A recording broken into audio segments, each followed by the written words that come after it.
atraso, mas entretanto justificáveis.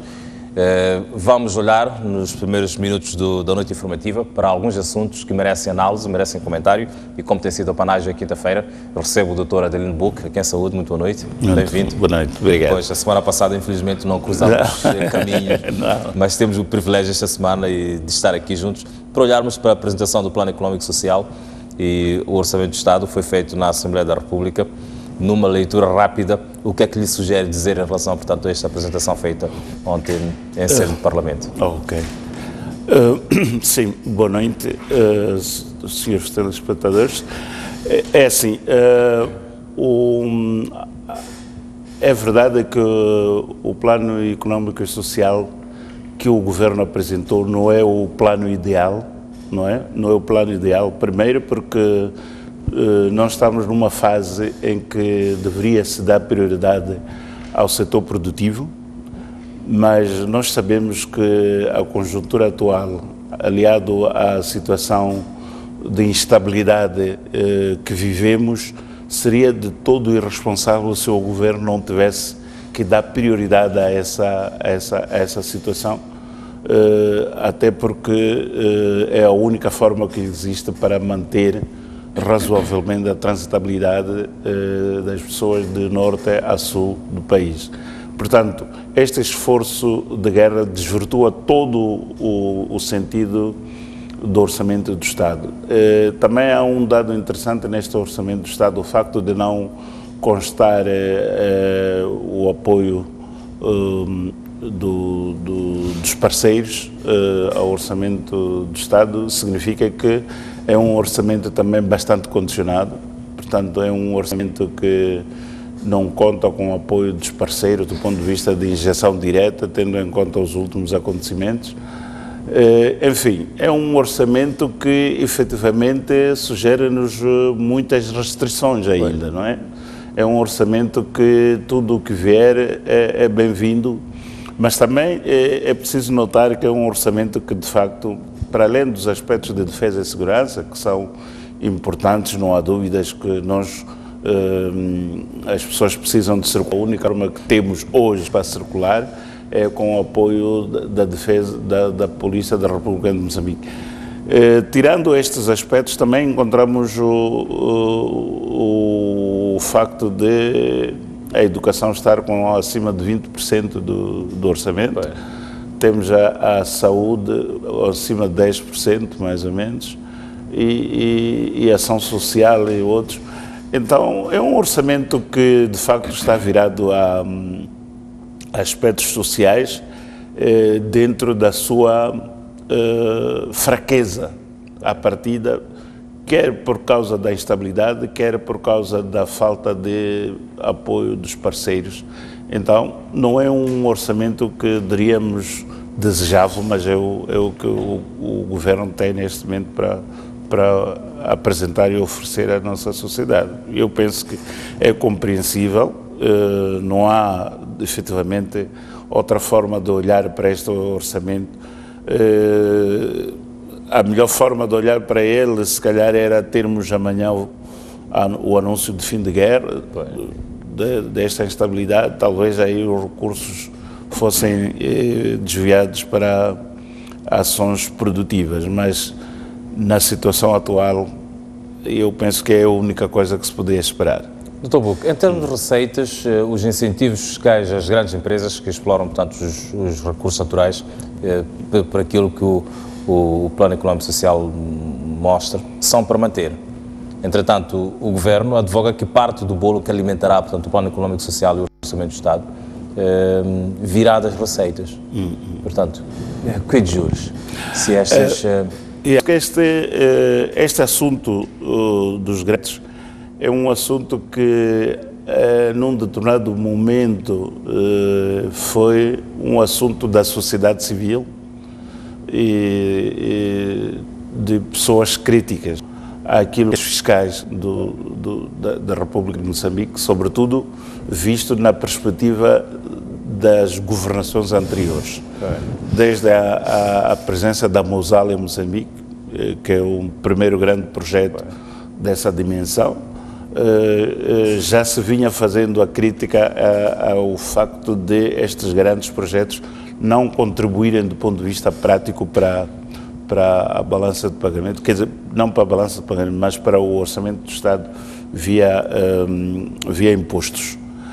É um debate que continua e por aquilo que é dado a entender é que o Governo está preso àquilo que são os acordos e contratos que foram assinados com essas multinacionais, que eu penso que em face da situação real hoje, não digo que deveriam chegar lá e dizer, olha, a partir da manhã a coisa acabou, mas era importante haver algum sinal de que há uma aproximação no sentido de que a receita do Estado. Não é? Pois. Em tempos de crise, como é que o Governo vai cobrir, portanto, com recursos internos, quase 70% portanto, do Plano Econômico Social e do Não, mas aqui está o sentido magro daquilo que são as atividades que vão ser desenvolvidas. Vai ser uma espécie de cobrar e pagar, não é? Okay. O grosso das atividades não são atividades que possam ser financiadas a médio prazo, são aquelas situações mesmo, diríamos, de ad hoc. Eu acredito que antevesse também, em face desta disposição, maus momentos para o setor empresarial, porque as receitas internas normalmente vêm de pequenas e médias empresas. Provavelmente nessa procura de resolver a questão de financiamento ao orçamento do Estado, o recurso vai ser apertar aquilo que é já apertado o sistema de tributação das empresas e das pessoas singulares, o que é bastante complicado, uma vez que a maior parte das empresas hoje em dia estão a fechar. Quer dizer, antevesse efetivamente momentos maus para o ano 2017, caso não haja uma efetiva retoma dos parceiros do ponto de vista de contribuição ao orçamento do Estado, que não está previsto neste caso, efetivamente, mas que seria desejável que essa situação fosse resolvida o mais rapidamente possível. A sua análise, o seu comentário em relação ao bolo que é, portanto, alocado à agricultura, numa altura em que o Governo defende, portanto, e pretende que esta seja uma área de grande impacto para o desenvolvimento do país, ou então para que o país possa fazer face à atual crise que vive? Esta análise, Hermínio, é muito interessante. O problema que muitas vezes a gente coloca é o valor que se aloca à agricultura, efetivamente destina-se a quê? À produção ou ao funcionamento da instituição Ministério da Agricultura? Este debate é um debate que só pode ser frutífero se nós tivermos a desagregação do orçamento destinado ao Ministério da Agricultura por itens, para sabermos o que é que se destina àquele determinado valor.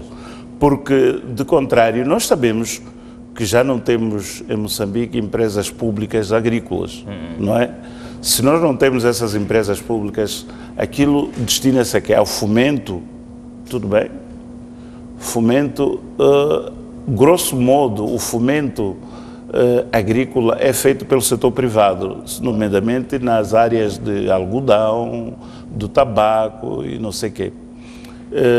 É feito, essa quantia é para o Fundo de Desenvolvimento Agrário, talvez, mas é questionável também a forma como o Fundo de Desenvolvimento Agrário tem estado a potenciar a agricultura. Então, é muito difícil debater com serenidade a percentagem do valor que vai à agricultura, tendo em conta que não temos a certeza do destino desse valor. Se nós tivéssemos a certeza de que este valor destina-se a apoiar um determinado setor, criando diques de armazenamento de água, criando, sei lá, barragens e outras coisas, sim, aí diríamos que sim. Aqui há problemas. Mas, assim como estão as coisas, penso que não temos uma base para dizer que é muito se é pouco, porque, efetivamente, não há nada que seja feito do ponto de vista daquilo que é o impulsionamento da agricultura.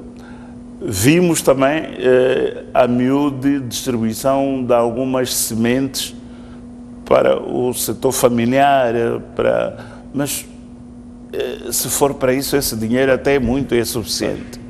Então não é muito difícil fazermos este debate porque não temos o domínio da real alocação desses fundos para quê, efetivamente. Essa questão abre, na sua opinião, debate sobre a necessidade de uma auscultação, portanto, à sociedade civil, sobre que áreas são prioritárias e como, portanto... E a área da agricultura, sem dúvidas que é prioritária. E a área da agricultura precisa de recursos. A questão que se põe é se esses recursos virão dos recursos alocados ao Ministério da Agricultura. Essa é que é a grande dúvida, porque o setor produtivo precisa de recursos. Precisa de recursos do ponto de vista de financiamento, precisa de recursos do ponto de vista de aquisição de insumos agrícolas a preços competitivos no estrangeiro, que nós não temos, mas se nós formos a olhar com serenidade, o setor estatal, depois da privatização da Boror, já não há um setor agrícola que faz importações em grande escala de adubos, de pesticidas, enfim, de uma série de coisas. Nós encontramos neste momento algumas empresas que remam contra a maré, que importam tratores, que importam não sei o quê, e se calhar estas empresas nem beneficiam destes fundos. Então, eu penso que é sim importante haver o debate, sobretudo o papel da instituição Ministério da Agricultura e Segurança Alimentar, do ponto de vista prático, do ponto de vista de intervenção, o que é que de facto está fazendo, o que é que pode fazer melhor. Há aqui, por exemplo, os extensionistas. Eu tenho uma experiência muito triste de extensionistas, por exemplo. Um extensionista agrário, muitas vezes que não tem nenhum controle, ele diz que está numa determinada zona, ninguém sabe se está lá ou não está, ninguém faz-lhe o controle, não há nada. Portanto, é uma coisa muito questionável. E depois, quer dizer, se nós queremos realmente que a agricultura vingue, é importante que haja algum tratamento de seriedade nesta questão específica. A sua opinião sobre os vários cortes, os assinaláveis cortes, melhor dizendo, na despesa pública que vai, portanto, ser imprimido por este orçamento de 2017? São cortes inevitáveis, tendo em conta aquilo que é o magro orçamento de que o país dispõe, em alguns casos até na incerteza, porque, como sabemos, este orçamento é feito com base nas receitas internas e não há certeza de que estas receitas de facto vão ser arrecadadas. É só ver, por exemplo, estamos num período de chuvas, de calor, e estamos a entrar para o fim do ano numa perspectiva que não é muito boa do ponto de vista daquilo que poderá ser o ano 2017. Podemos ter o início do ano tal como tem sido nos últimos 2 anos, que é bastante conturbado do ponto de vista da situação econômica, onde a coleta de receitas só se baseia nas importações, e numa situação em que o país também não tem divisas para importações. Quer dizer, estamos realmente numa situação em que era inevitável haver cortes, e eu acredito que eventualmente poderá haver muito mais cortes ainda, quer dizer, do ponto de vista daquilo que são ações aliás, não prioritárias. Aliás, ouvi o Dr. Nhabindo, do Ministério da Economia e Finanças, a dizer que todas as atividades que não forem prescindíveis serão cortadas. Quer dizer, é o início de austeridade. Mas, entretanto, há aí, ou haverá, segundo aquilo que também ilustra este Plano Económico, Social e Orçamento do Estado, um crescimento de mais de 200 milhões de meticais em despesa pessoal das Forças Armadas de Defesa de Moçambique. É tal defesa, é tal segurança que nós precisamos como sociedade. É verdade que é crítico, mas temos que ser realistas. Tu não podes sair daqui para Tete de carro. Precisas das Forças Armadas para te protegerem a passar de determinadas zonas. Então, isso tem custos. Para que nós não possamos ter esse custo, é importante que se alcance a paz. É a única forma barata de vermos esta... É como que dizer que o Orçamento de Estado de 2017, portanto, foi feito a contar com a paz em Moçambique, entretanto, com a guerra como prioridade, ou com a defesa não é como prioridade. Eu penso que não é como prioridade. Repare, eu não sou apologista da guerra, mas sou apologista de que o país deve se comunicar de sul a norte. É a única forma de se comunicar o país de sul a norte hoje é com recurso à defesa e segurança. Não temos outra forma.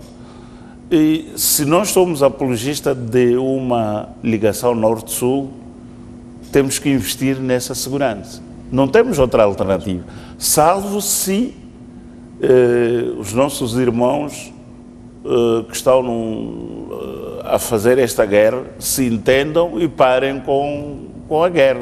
Eu penso que se nós pudéssemos ouvir uma declaração de cessação de hostilidades amanhã, estes recursos seriam reorientados para outros interesses mais do desenvolvimento do que propriamente para a defesa e segurança. Eu penso que é crítico, é crítico sim, não é bom, mas não temos alternativa. Eu penso que não temos. Pois bem, convido-lhe agora a fazer análise do nosso segundo tema, que é o relatório da Comissão Parlamentar sobre a Dívida Pública. Ontem foram conhecidos, portanto, algumas linhas de algumas figuras ouvidas, entre elas, portanto, o antigo Ministro das Finanças, Manuel Chang, na qual, portanto, afirma que as dívidas ocultas foram solicitadas pelo Serviço de Informação e Segurança do Estado, e ainda segundo Manuel Chang, afirmou que assumiu que os limites impostos pela lei orçamental para a concessão do aval foram ultrapassados. Que comentário? Bom, eu devo dizer, antes de fazer qualquer comentário, que sou uma pessoa que admiro muito o Dr. Manuel Chang, portanto, por várias razões. Portanto, tudo o que for a ser as minhas análises não põe em causa este facto. Exato. Que tem a ver com essa admiração que eu tenho por ele. Agora, olhando para os factos, objetivamente o que se pretende dizer é que e juntando isso àquilo que foi a resposta do Presidente do Conselho de Administração da Ematum, é que efetivamente estas dívidas não tinham como objetivo algo parecido com pescas. tinha como objetivo tudo menos pesca. E tudo tinha a ver com aspectos relacionados com segurança. Estamos de acordo, não estamos de acordo, é outro assunto. Pois. Mas, objetivamente, esta contração da dívida é uma contração que tinha a ver com aspectos relacionados com a defesa e segurança do país. Pois. E isto neste momento é o grande dilema. Isso é. Portanto, o grande dilema e o grande questionamento que surge, o porquê de se ter revelado, portanto, um determinado fim, quando efetivamente era outro. Estaremos aí a série de questões de segurança do Estado, efetivamente, que não poderia ser revelado? Como dizia o Rosário, era mesmo para nós não sabermos, né? Então, se era para nós não sabermos, significa que era mesmo assunto do Estado. E não estou a dizer que não seja questionável, até pode ser questionável, mas na perspectiva das pessoas que tinham o poder de decidir, acharam que a melhor forma de proceder era aquela.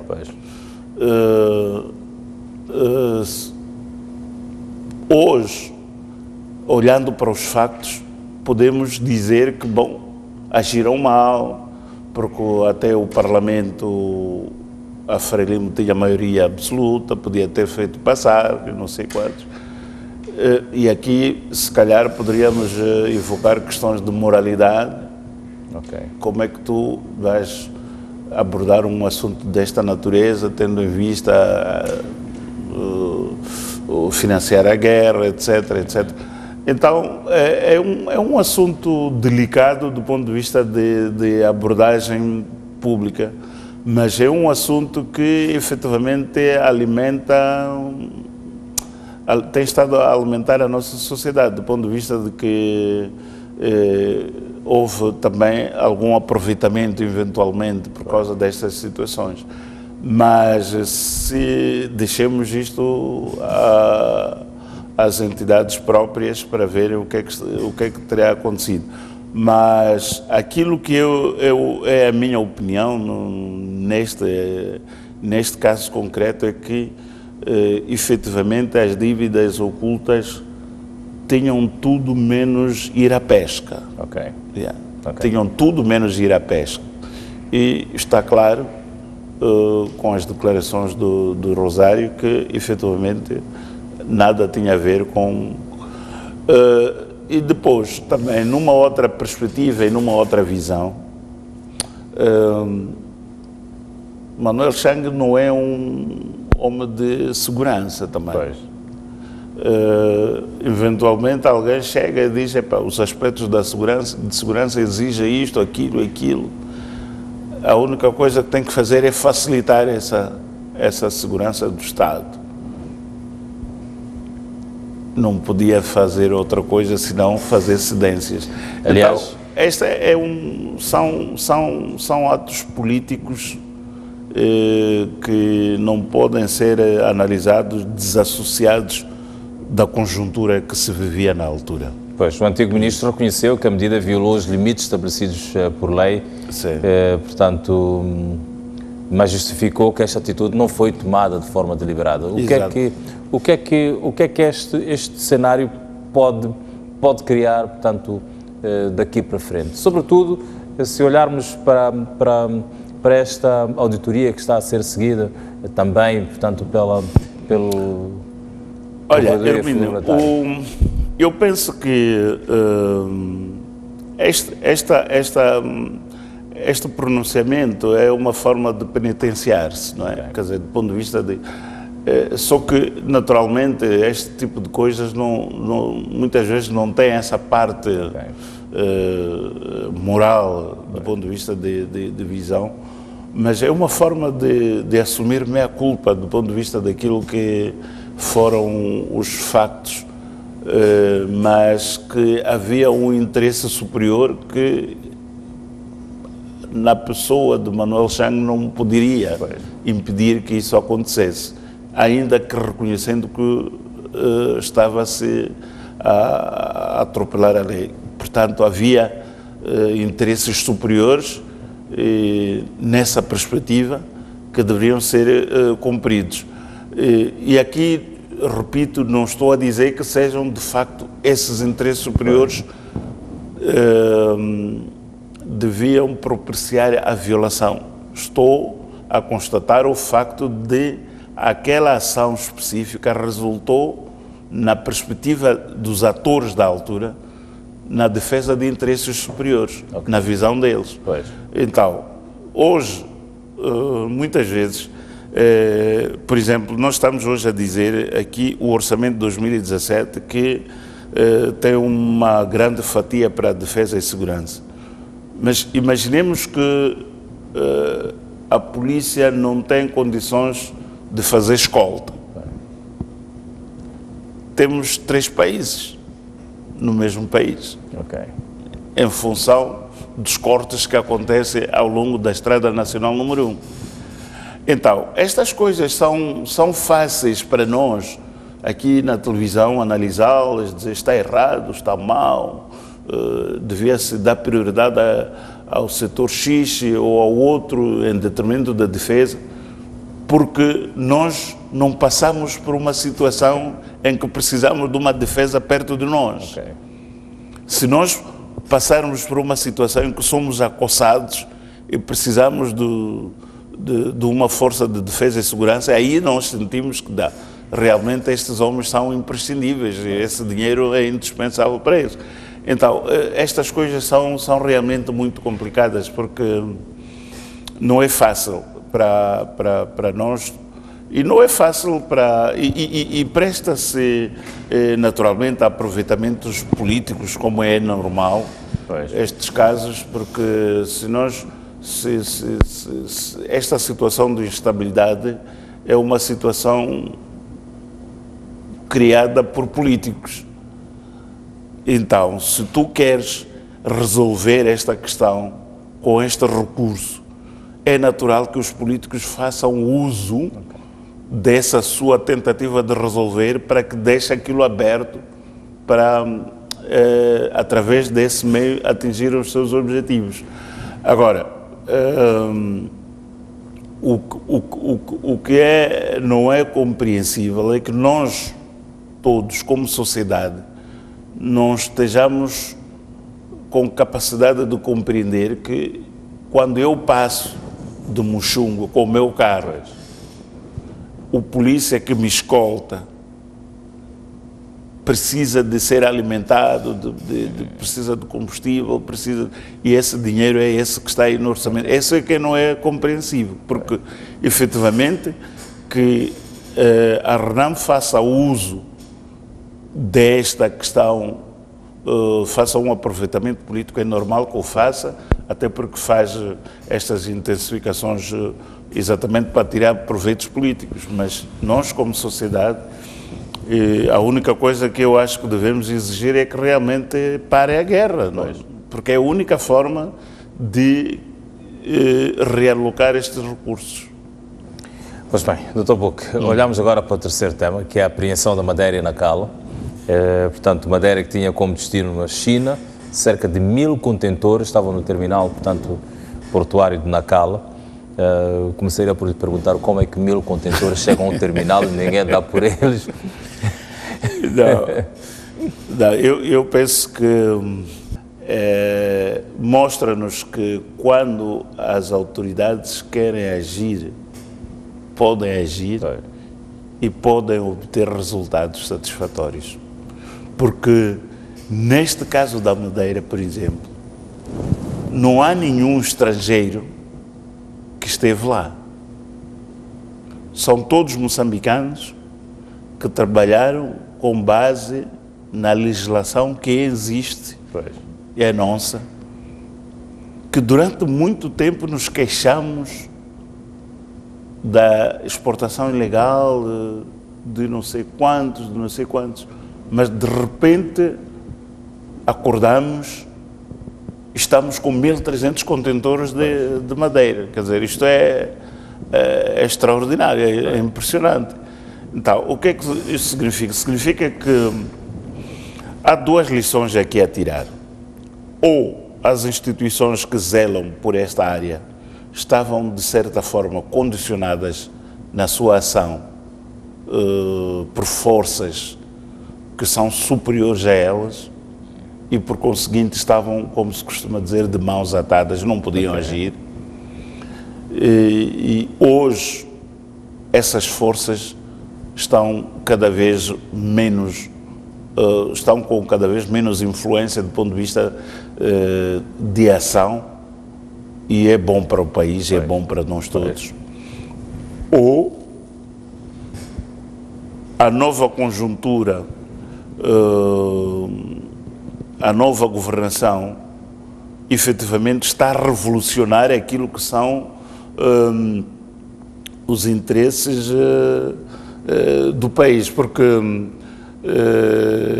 esta questão da Madeira, eu continuo a pensar que é daquelas coisas que mostra claramente que nós somos capazes de ultrapassar vicissitudes, somos capazes de combater a corrupção ao nível mais alto, porque esta exportação ilegal de madeira não é feita por um camponês, não é feita por um cidadão como Adelino. Portanto, isto é uma teia muito complexa, que durante muito tempo dizíamos que não se consegue evitar, mas está ali. São 1.300 contentores, e também aqui está também uma ação preventiva do ponto de vista porque alguns contentores, creio que, de acordo com a informação que a STV passou, a maior parte dos contentores não estavam no porto, estavam fora. O que significa que houve uma fiscalização nessa zona preventiva do ponto de vista de ações. Esta é a força de querer. Eu penso que é a força de querer, e é preciso dar os parabéns ao Ministério da Terra, Ambiente e Desenvolvimento Rural pelo trabalho que está a desenvolver, e que continue assim, porque é a única forma que temos, é o único recurso neste momento que ainda, se não valer para fora, vale para dentro. Pois, e nesta circunstância o Estado seria alisado em muitos milhares de meticais. Fala-se de 70 milhões de meticais só de multas. Agora imagino quanto é que é aquela madeira, porque vai à asta pública. Depois da asta pública vamos ver quanto é que realmente o Estado estaria ali a perder. Quer dizer, muito dinheiro. Não só é muito dinheiro, como é uma ação que é a todos os títulos inimigo do ambiente. Nós sabemos que os ambientalistas durante muito tempo bateram-se contra o desflorestamento das nossas matas, e muitas vezes, e em alguns casos, eram ridicularizados, não é? Por causa do poder que estas forças que faziam deflorestamento tinham, e são estas situações ambientais que hoje vivemos que resultam desta ação irresponsável, quer dizer, quer dos moçambicanos, quer dos nossos amigos naturais, que são os chineses, que estão nas matas ali a tirarem-nos a madeira. Pois, muita desta madeira, portanto, é abatida de forma portanto, ilegal. E muitas das vezes nós questionamos sobre medidas tendentes a desincentivar, portanto, estas práticas, leis ou normas extremamente pesadas que possam desencorajar, portanto, a que ações desta ordem decorram. Sim, é assim. Eu penso que também é preciso darmos mérito à ação legislativa. Por exemplo, a lei anterior estratificava a madeira por qualidade, do ponto de vista de exportar em touro ou não exportar. Tinha que ser ou de primeira ou de segunda, tinha que ser chanfuta, ou umbila, ou jambira, etc. Agora, uma pessoa que não conhece a qualidade das madeiras, é difícil chegar ali e dizer: oh, Hermínio, eu estou aqui a transportar um umbila. Tu dizes: não, mas isto parece chanfuta. Diz: não é chanfuta, é umbila. Diz: ok, se é umbila, passa. Hoje, a lei diz toda a madeira não pode ser exportado em touro. Pronto, ponto final. Então, aqui não temos subterfúgios técnicos, não temos nada. É toda a madeira. Qualquer um vê, diz: não, isto está em touro, é madeira, não pode ser exportado. Não precisa saber se esta madeira é chanfuta, umbila, pau-ferro, não sei o quê. Então, esta facilidade que a lei traz também ajuda a que os atores da área de fiscalização tenham algum sucesso em relação ao trabalho que realizam. E eu penso que é todo um conjunto de situações favoráveis, quer a legislação, quer o ambiente político, está a favorecer estas ações, porque antes não acredito que são as mesmas pessoas, não houve mudança nenhuma. Doutor Adelino Buck, quero agradecer a sua presença aqui nesta quinta-feira, portanto, para analisar e comentar, portanto, sobre estes 3 temas que propusemos, que foi a apresentação do Plano Económico e Social e também do Orçamento de Estado pelo Governo da Assembleia da República, o relatório da Comissão Parlamentar sobre a Dívida Pública, que vai ter, aliás, amanhã, sexta-feira, um debate mais e a porta fechada. Este debate vai ser a porta fechada. Se o debate fosse a porta aberta. Não, esse é o aspecto crítico também que acontece na nossa sociedade, porque quando é a porta fechada, presta-se a muitas especulações. Portanto, se é a porta aberta, significa que as pessoas vão saber em primeira mão o que é que está a acontecer. Agora, a porta fechada, cada pessoa vai tirar as ilações que quiser. Cada pessoa que está presente lá dentro vai transmitir para cá para as portas, porque o relatório está lá. Aliás, já o relatório não foi ainda debatido ao nível da Assembleia, mas já circula cá fora.